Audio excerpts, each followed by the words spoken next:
Kenya.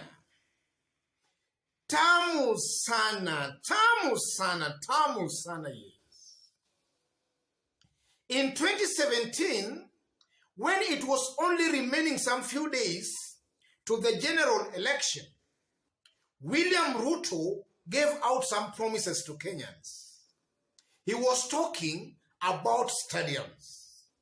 And sometimes, Kenyans never forget things that easily. So for about 3 days ago, that video of William Ruto has been trending online. That video, when William Ruto was giving Kenyans the promises about the stadiums, has been trending. So I want you to have a look at that video, after which we are going to look at the current state of some of those stadiums William Ruto was promising in 2017. After that, as usual, in this YouTube channel, we are going to dissect that and see in clear terms what it means politically. Have a look at this video. To answer to the stadium, as we talk today, I know many people, I have heard many people discuss about, okay, you made promises, you haven't kept some of them. Let me say the following. You've heard Matiang'i say, we already have close to 900,000 gadgets rolled out to our school program. There's been an issue about our digital learning. I think that's now sorted out. As we talk today, in 6 months' time, the stadium in Wote will be complete.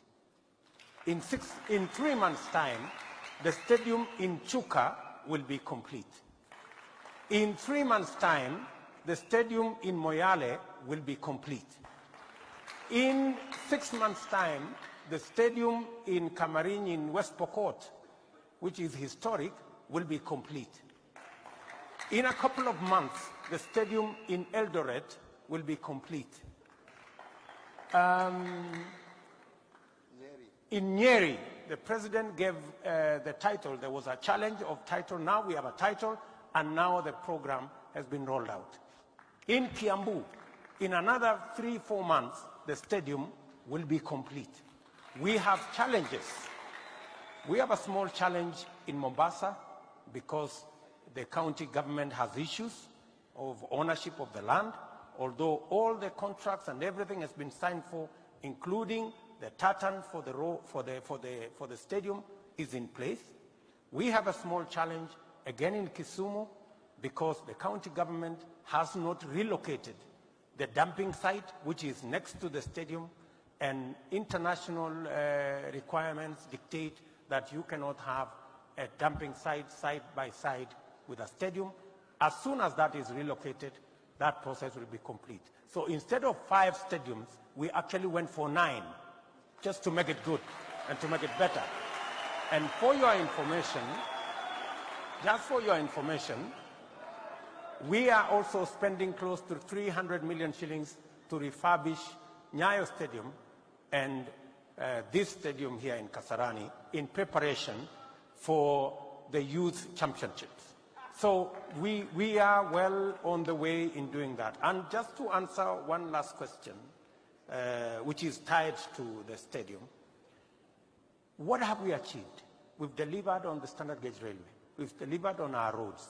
We've delivered on the water projects. We've delivered on security, which was a big threat to our country. We have delivered on free maternity. We have delivered on electricity. We have delivered on the fact that we've connected all our primary schools, 22,000 of them. If it was a scorecard, we've delivered on 85%. And 85% by all indications is an A, my friend. Yes. That's William Ruto speaking way back in 2017 when Kenyans were almost going to the next general election. That was 2017. So I've tried to look at the current state of some of those stadiums William Ruto was talking and promising that in 3 or 6 months' time, they will be ready. I've only been privileged to get some good photos of two stadiums, Camarine Stadium and Ruto Stadium in Makueni. The other photos or other videos of those other stadiums, that's something I'm still working on. But you can see from those photos there, that's Camarine Stadium in West Pokot. A stadium that William Ruto was promising in 2017 that in 6 months' time, Camarine Stadium was to be ready. You can see from those photos that Camarine Stadium, almost 4 years later, is still not yet ready. Yes, not yet ready. You can see the photos there. And then I've also looked at Ruto Stadium. Ruto Stadium. You can see there from those photos again, that's Ruto Stadium, current state this year, February this year, around 21st. You can also see that Ruto Stadium also is not yet ready. Yes. Ruto Stadium that William Ruto also promised that in 3 or 6 months' time will be ready, you can see it's not yet ready.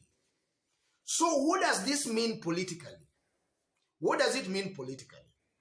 That's our analysis and discussion today. So if in case you've just bumped on this YouTube channel for the very, very first time, kindly subscribe, give this video a like. Thank you, God bless you.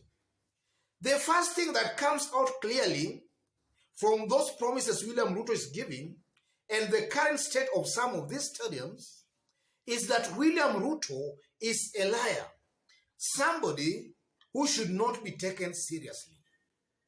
If William Ruto could stand in front of Kenyans and give such promises in broad daylight, and then 5 years later, the stadiums are still incomplete, that just shows that William Ruto is a liar, somebody who should not be taken seriously. Yes, he's lying without flinching an eye. Second thing that also comes out from that, ladies and gentlemen, is that even if today William Ruto was to form the government, then most likely, or rather there is a very high probability that some of these promises he's giving out today, if he forms government next year, he will not be able to fulfill such promises. Because if the stadiums alone, almost 5 years, he has not fulfilled that, he goes on to promise other things, then he's just taking Kenyans for a ride. He assumes that Kenyans are all that stupid. So I strongly believe that William Ruto, if he was to form the government, he will still not be able to fulfill some of the promises he's actually promising today. The third thing that also comes out clearly from that video is that technically, William Ruto failed to deliver. And when you fail to deliver, the only honorable thing as somebody of integrity, the only honorable thing is maybe to resign or to quit the government altogether. But we are seeing William Ruto is not willing to resign. He is also not willing to quit the government. What does that show about William Ruto's personality? It shows that William Ruto has not matured politically. He is an example of a typical African leader who does not believe on anything to do with integrity. He doesn't believe in that. Because if he could give out those promises, and then the promises you can see are largely unfulfilled, he comes out today to give other promises, then that's a big joke, ladies and gentlemen. That's a big joke.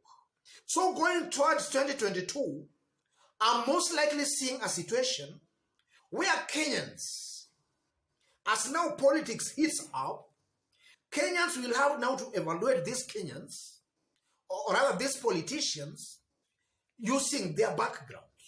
Kenyans will dig into the backgrounds of some of these leaders who are promising heaven to Kenyans. William Ruto is on record promising our children the laptops. That was not delivered.